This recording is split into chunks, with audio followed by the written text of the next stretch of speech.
अस्सलाम वालेकुम, welcome back. आज हमारा जो टॉपिक है वो थोड़ा सा डिफरेंट भी है और इम्पॉर्टेंट भी। तो आज का जो हमारा टॉपिक है trans boundary protected areas and peace parks. अहम इसकी बात यह है कि बायोलॉजिकल मैनेजमेंट जो है वो कैसे अपना किरदार अदा कर सकती है इस्टेब्लिशमेंट ऑफ पीस, दुनिया में अमन के लिए। तो इसमें हम मुख्तलिफ हिस्से इसके पढ़ेंगे। तो सबसे पहले प्रोटेक्टेड एरिया की डेफिनेशन करेंगे। एन एरिया ऑफ लैंड और सी, यानी कि एक्वेटिक भी हो सकता है, टेरेस्ट्रियल भी हो सकता है, which is specially dedicated to the protection and maintenance of biological diversity. Diversity overall variety of life है, जो तमाम प्लांट्स, एनिमल्स, एवरीथिंग जो कि लिविंग है, तो उसकी मेंटेनेंस और प्रोटेक्शन के लिए with natural and associated cultural resources जिनकी पीछे हमारी हिस्ट्री में, ह्यूमन हिस्ट्री में भी कोई किरदार वगैरह हो, एंड मैनेज्ड थ्रू लीगल और अदर इफेक्टिव मीन्स, किसी लीगल जैसे कि लेजिस्लेशन होती है, कोई कानून साजी होती है, उसके ज़रिए या कोई भी इदारा उसका तमाम मैनेज कर रहा होता है। ये असल में डेफिनेशन जो है हमें IUCN के मुताबिक 1994 में जो उसने डेफिनेशन दी है हमें प्रोटेक्टेड एरियाज़ की, तो वो हमने कंप्लीट की है, जिसमें हम ये कहते हैं कि लैंड या सी या वाटर कह सकते हैं, उस पे एक ऐसा एरिया जिसे हम स्पेशली रिकग्नाइज करते हैं प्रोटेक्शन और मेंटेनेंस के लिए, किसकी, बायोलॉजिकल डाइवर्सिटी के लिए, और फिर उसमें ह्यूमन इन्फ्लुएंस जो थे या हमारी जो प्रोटेक्शन होती है हैबिटेट की, उस पे कम्प्लीटली कंप्रोमाइज़ नहीं किया जाता बिल्कुल ही, कि अगर किसी किस्म की बैरूनी ह्यूमन एक्टिविटी ना की जाए उस एरिया या कम से कम की जाए। उसके बाद है ट्रांस बाउंड्री प्रोटेक्टेड। ये बाकी सेम वही चीज़ है कि प्रोटेक्टेड एरिया है, लेकिन इसमें एक चीज़ ट्रांस बाउंड्री ऐड हुई है। वो क्या है? दो या दो से ज़्यादा स्टेट्स या सब नेशनल यूनिट्स, जैसा कि प्रोविंसेस, सूबे वगैरह होते हैं, रीजन्स होते हैं, दो ममालिक हो सकते हैं, दो कॉन्टिनेंट्स हो सकते हैं, उनके दरमियान एक ऐसा एरिया जो कि दोनों के दरमियान मौजूद हो और उसमें diversity, most of the time जो प्रोटेक्टेड एरियाज़ क्या होते हैं कि डाइवर्सिटी रिच होते हैं, इनमें ज़्यादा डाइवर्सिटी होती है, तो इसको हम प्रोटेक्ट करते हैं ताकि हम जो है अपनी बायोडाइवर्सिटी को कंजर्व कर सकें या बचा सकें। तो उसके बाद आते हैं पार्क्स फॉर पीस। ये कैसा लफ्ज़ है कि पीस के लिए पार्क कैसे हम यूज़ कर सकते हैं। आपने देखा होगा कि बहुत से ममालिक हैं, उनके दरमियान जो बाउंड्रीज़ हैं या जो उनके बॉर्डर्स हैं, वो क्या हैं? तनाज़ात का शिकार हैं, उनके दरमियान बहुत सारे मसाइल हैं, और वहाँ पे जो डाइवर्सिटी है ज़ाहिर है वहाँ पे जहाँ पे ह्यूमन इन्फ्लुएंस कम है, अब नो मैन एरिया जो होता है जिसमें किसी किस्म का ह्यूमन की ज़्यादातर एंट्री नहीं होती, दरमियान में जो एरियाज़ होते हैं बॉर्डर्स पे, वहाँ पे तो डाइवर्सिटी को बचाया जा सकता है क्योंकि वहाँ पे ह्यूमन इन्फ्लुएंस कम है, बल्कि उसको बेहतर बचाया जा सकता है। तो ये ऐसे पार्क्स बनाए गए हैं या बनाने की कोशिश की जा रही है जो कि क्या हो, प्रोटेक्शन और मेंटेनेंस ऑफ बायोलॉजिकल डाइवर्सिटी के लिए तो डेडिकेटेड हूँ, लेकिन उनका मकसद क्या हो, कल्चरल रिसोर्सेज और तमाम जो चीज़ें हैं उनको यूज़ करते हुए पीस की प्रमोशन की जाए, अमन की तरफ जाया जाए।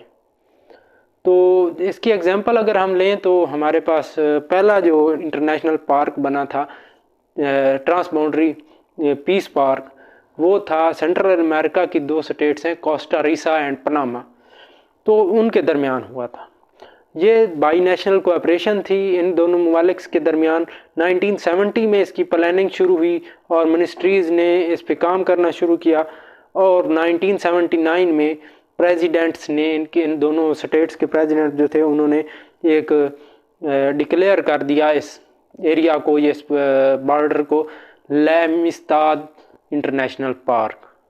तो ये पीस पार्क के तौर पर अहम किरदार अदा कर सकता है।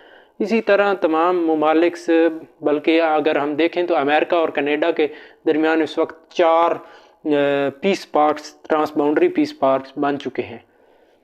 उसके बाद है, अगर हम जैसा कि शुरू में बात की थी कि मसाइल का हल किया जा सकता है तनाज़ात का, तो पाकिस्तान और इंडिया में तो बहुत ज़्यादा तनाज़ात हैं। तो इसमें जो हम देखते हैं कि एरियाज़ हैं, नो मैन लैंड्स जो हैं, जो बॉर्डर एरियाज़ हैं, वहाँ पे बेस्ट प्लेसेस हैं वो कंजर्वेशन की, वहाँ पे बायोडाइवर्सिटी हम कंजर्व कर सकते हैं अगर उनको इस तरीक़ाकार या इस मनसब के अंदर रख के इस्तेमाल किया जाए, मॉडिफिकेशन की जाए, लेजिस्लेशन हो कि यहाँ पे जो है आप किसी किस्म की बायोडाइवर्सिटी का नुकसान ना करें। तो जब नुकसान से बचने की तरफ जाएंगे, लेजिस्लेशन होगी, तो उस वक्त अमन कायम होगा दोनों ममालिक के दरमियान। इसी तरह एक एक्सेप्शन भी है हमारे पास कश्मीर, जो कि एक अलग ही किस्म का मसला है, तो उसमें भी वो मसला भी रिज़ॉल्व हो सकता है, लेकिन उसमें थोड़ी स्ट्रेटजी चेंज करनी होगी। थोड़े एरियाज़ जो हैं वो, क्योंकि काफ़ी बड़ा एरिया है, तो इस एरिया को एक कंजर्वेशन के लिए ट्रांसबाउंड्री पीस पार्क या एक किस्म का पीस पार्क के तौर पर डिक्लेयर किया जाए, तो उसमें मेरे ख्याल में या हमारे ख्याल में बेहतरी आ सकती है। बायोलॉजिकल स्ट्रेटजीज़ इसमें भी काम कर सकती हैं। तो इनमें क्या किया जाए कि पूरे एरिया को पीस पार्क के तौर पर डिक्लेयर किया जाए और उसमें इन्फ्लुएंस कम से कम किया जाए ह्यूमंस का, क्योंकि वहाँ पे डाइवर्सिटी ज़्यादा है अभी भी, तो उसको बेहतर तरीके से मैनेज करके दोनों ममालिक उससे फ़ायदा उठा सकते हैं, पाकिस्तान और इंडिया। तो एक किस्म का दरमियानी रास्ता इख्तियार किया जा सकता है इस मेथड को यूज़ करके या इस स्ट्रेटजी को यूज़ करके। उसके बाद हम ज़रा देखते हैं कि ये जो पीस पार्क्स हैं, तो इनका कैसे ज़हन में या ख्यालात आए गए। तो IUCN ने 1997 में इनिशिएटिव लिया था इसको इन्हेंस करने के लिए, बायोडाइवर्सिटी की कंजर्वेशन भी, उससे कन्फ्लिक्ट भी रोके जा सकते हैं, रेजोल्यूशंस काफ़ी हो सकती हैं और डेवलपमेंट भी ऑटोमेटिकली होगी। इस काम के लिए IUCN ने काफ़ी पार्टनरशिप्स दूसरी फाउंडेशंस वगैरह के साथ की हैं, जिनमें world commission on protected areas है, program on protected areas PPA है, and commission on environmental law CEL, और उसके अलावा peace parks foundation South Africa, क्योंकि साउथ अफ्रीका में भी ये काम स्टार्ट किया गया है। तो ये सारी कोलैबोरेशंस करके IUCN ने 1997 में इसको प्रमोट किया पीस पार्क्स को, और इसमें ट्रांसबाउंड्री सिस्टम अलग है या बेहतर फॉर्म है इसकी। उसके बाद है ऑब्जेक्टिव्स के फ़ायदा इसका, या हम किस लिए ये करेंगे। तो इसके लिए supporting long term cooperative conservation है। उसके बाद promoting landscape level ecosystem management through integrated bi regional land use planning, क्योंकि आपस में मिलजुल के चलेंगे, उसके साथ ट्रस्ट बिल्ड होगा, अंडरस्टैंडिंग आएगी, कोऑपरेशंस बढ़ेगी कंट्रीज़ के दरमियान।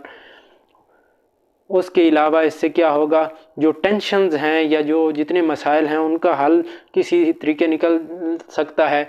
उसके बाद आर्म्ड कन्फ्लिक्ट जो जैसा कि पाकिस्तान और इंडिया के दरमियान है, उसको रिज़ॉल्व करने में मदद मिलेगी।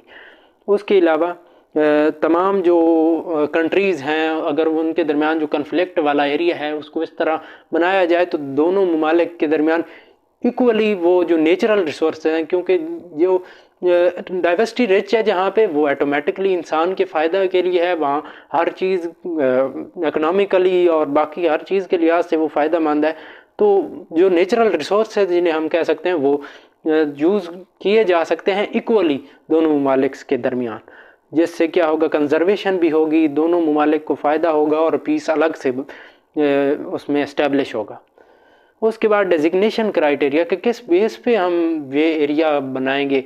IUCN ने इसके लिए भी एक क्राइटेरिया बनाया है, जिसमें क्या है कि दो नेशनल या सब नेशनल बाउंड्री हो दो ममालिक के दरमियान, या दो नेशंस के दरमियान, या दो स्टेट्स के दरमियान।